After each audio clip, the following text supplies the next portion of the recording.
এই ফুটেজটা আজ সকালের, ভূমিকম্প ঠিক পরপর নেওয়া। চিন্তা করতেছি মাত্র 5.7 মাত্রার কয়েক সেকেন্ডের ভূমিকম্পে যদি এটা হয়, আমাদের ঢাকার কি অবস্থা হবে যদি আরেকটু বেশি সময় অথবা একটু বেশি মাত্রার ভূমিকম্প হয়।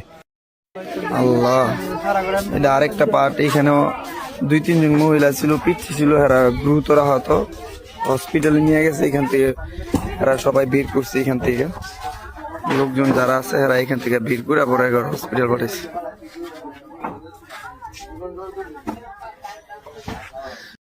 আমি এখন দাঁড়িয়ে আছি গোরাশালে।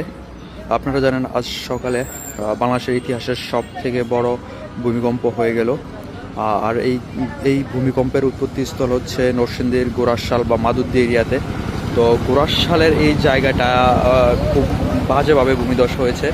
আপনাদের একটু জুম করে দেখানোর চেষ্টা করি। প্রায় 3-4 ফুট মাটি এখানে ডেবে যায়।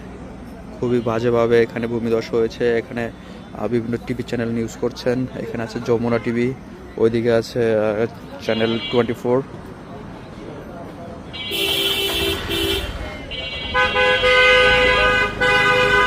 আপনাদের একটু জুম করে কাছ থেকে দেখানোর চেষ্টা করি।